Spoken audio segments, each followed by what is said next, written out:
안녕하세요. 사실과 자유 이승만TV의 주익종입니다. 오늘은 며칠 전에 있었던 국민의힘 원내대표 주호영의 망언에 대한 비판 말씀을 좀 드리겠습니다. 국민의힘 원내대표인 주호영은 지난 12월 23일 엉뚱하게 이승만 대통령을 비난하는 발언을 했습니다.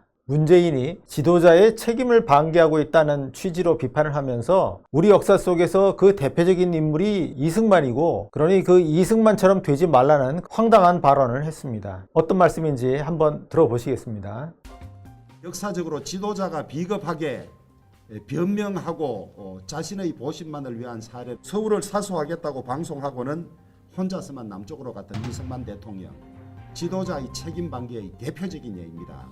이런 주호영의 망언에 대해서는 당일부터 많은 비판이 쏟아졌는데요. 급기야 좌익 언론의 대표격이라고 할 수 있는 JTBC 뉴스가 문 대통령 비난하다 팀킬이라는 이름으로 조롱까지 하기에 이르렀습니다. 당시 뉴스 브리핑을 진행하던 이 기자는 이승만 대통령 팀킬 이러면서 노골적으로 비웃는 표정을 지었습니다. 그리고 그 해당 유튜브 영상에 달린 댓글을 보면은 이 정도면 정말 바보 아니냐? 국짐당은 정말 인물이 없긴 없구나 라고 조롱을 했고요. 또 다른 댓글에는 아무리 봐도 개콘이 망한 게 국민의 짐당 때문인 듯 자기가 무슨 말을 하고 다니는 줄 모름 하하하 이런 조롱도 있었고요. 국힘당 지지자들은 이승만을 국부라 부르며 칭송하는데 어쩌자고 비난을 했을까 팀킬 제대로 하네 주호영의 그날 발언은 이런 식으로 좌파 성향의 시청자들의 비웃음을 샀습니다. 주호영의 그날 발언은 이승만 대통령이 혼자 살겠다고 도망쳐 놓고는 서울 시민들에게는 안심하고 서울에 머물라고 말을 했다는 이른바 런승만 프레임을 그대로 반복한 겁니다. 주호영의 이날 발언이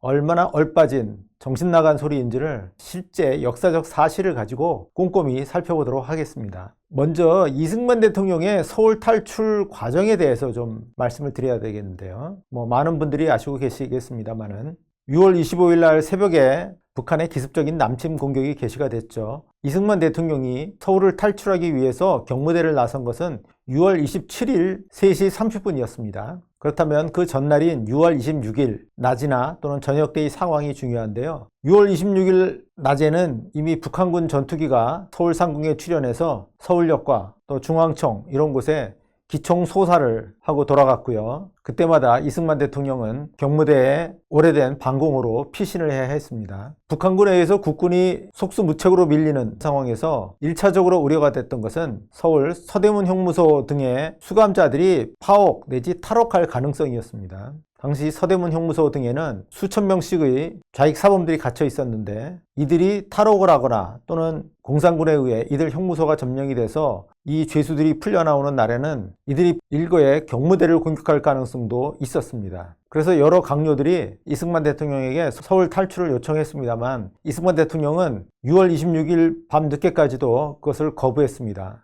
6월 27일 새벽이 됐을 때 이승만 대통령을 피신시키기 위해서 일부 인사가 청량리 일대까지 북한군의 탱크가 진출했다라고 하는 과장된 보고를 했고요. 이에 이승만 대통령이 서울을 탈출하기로 마음을 먹습니다. 그래서 27일 새벽 3시 30분에 경무대에서 출발을 해서 오전 4시에 서울역에서 경부선 열차로 출발을 합니다. 행선지는 아직 정해지지는 않았습니다. 당시 이승만 대통령이 탄 열차는 거의 완행열차 다름없는 그런 열차였고요. 그래서 오전 9시 가까이 돼서야 대구역에 도착하기에 이르렀습니다. 대구역에 도착하기 바로 직전에 이승만 대통령은 회차를 지시를 합니다. 다시 서울로 가야겠다. 아무래도 내가 서울에 있어야 할 것 같다 하는 게 이승만 대통령의 결심이었습니다. 열차는 대구역에서 정차를 해서 이승만 대통령이 당시 경상북도 지사를 만나는 등 시간을 지체했다가 다시 북상을 합니다. 그래서 12시경에 대전역에 도착을 하는데 거기서 수행원과 또 마중 나와 있던 일부 강요가 강력히 진원을 해서 열차에서 하차를 합니다. 그리고 철도국 사무실에 잠시 머물다가 쉬시는 게 좋겠다는 참모들의 강력한 진원에 따라서 충청남도 지사의 관사로 가게 됩니다. 이승만 대통령은 6월 27일 오후에 미군의 참전 소식이 없는 데 대해서 강력한 불만을 피력을 합니다. 미국이 신의를 지키지 않는다든가 미국은 믿을 게 못 된다든가 하는 식으로 불만을 표출하는데요. 이는 이 전쟁에 한국이 대처할 유일한 길은 미국을 위시한 유엔군의 참전을 끌어내는 것이고 미국의 참전 없이는 한국이 북한의 남침에 대응할 수 없다는 것을 이승만 대통령이 누구보다도 잘 알기 때문이었습니다. 그런데 그날 낮에 미 대사관의 참사관이 유엔 안보리에 북한군 철수 요구 결의를 전달을 했습니다. 그러면서 유명한 말을 하는데요. 이제부터 이 전쟁은 각하의 전쟁이 아니라 미국의 전쟁입니다. 라고 그렇게 얘기를 합니다. This is not your war, but ours 라고 하는 유명한 말을 한 것이죠. 그날 저녁에 미국의 무초 대사와 부대사가 미군의 참전 소식을 전달을 합니다. 일본에 있는 미 24사단이 한국에 출동을 할 것이고 또 항공기 300대가 참전할 것이다 라고 하는 얘기를 해줍니다. 이승만 대통령은 이때서야 비로소 얼굴에 희색이 돌기 시작했다고 하고요. 그러면서 서울 시민에게 방송을 해야 되겠다라고 이야기를 합니다. 이제 미군이 참전하게 되었으니 국민들을 안심시켜야 하지 않겠느냐 하는 게 이승만 대통령의 이야기였습니다. 그래서 그날 저녁에 KBS 대전방송국의 책임자를 불러서 방송 장비를 가져오게 하고 비서에게 방송 내용을 구술을 시켜서 방송 준비를 합니다. 그게 27일 날 밤 9시에서 10시 사이의 일이고요. 대전 KBS의 방송 설비로 서울 KBS와 연결을 해서 전화로 이승만 대통령이 방송 연설을 하면 그것이 전국에 방송되도록 그렇게 한 것입니다.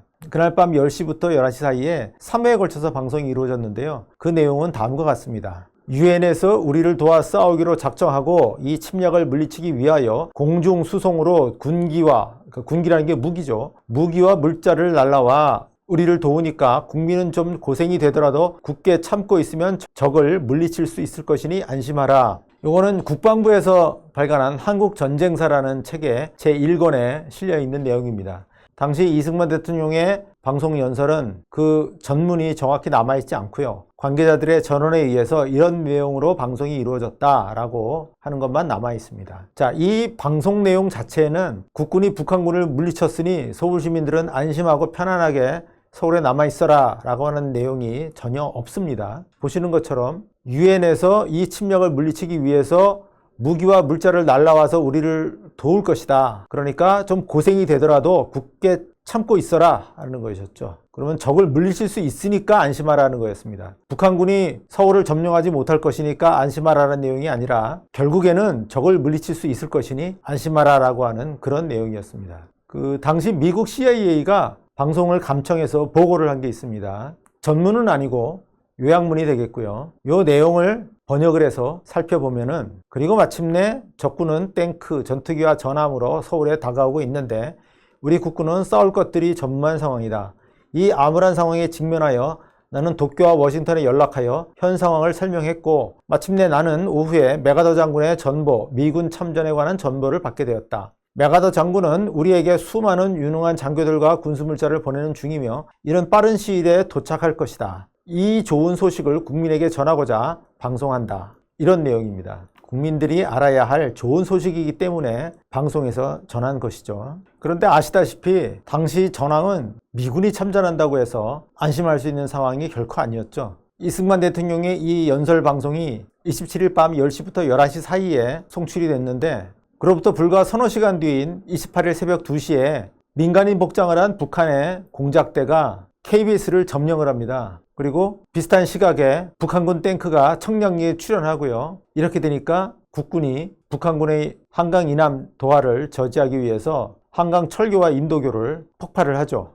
그런데 KBS 직원이 디스크를 걸어 놓은 채 탈출을 해서 이 이승만 대통령의 연설이 밤새 계속 송출이 됐고 그걸 듣고 서울 시민들이 안심하고 서울에 머물러 있다가 그날 새벽부터 북한군 치하에 놓이게 됐다고 하는 얘기도 있습니다. 이승만 대통령을 수행한 한 비서가 이러한 이야기를 했는데요. 앞서 본 우리나라 국방부의 한국전쟁사 책에는 당시 서울의 KBS 직원들은 서울의 긴박한 상황을 알고 있었고 이승만 대통령의 방송 연설은 이와 좀 동떨어진 내용이라서 10시부터 11시 사이에 3차례 방송이 나간 거 말고는 더 이상 방송하지 않았다라고 쓰여 있습니다. 저는 이 두 번째 이가 맞다고 생각이 되고요.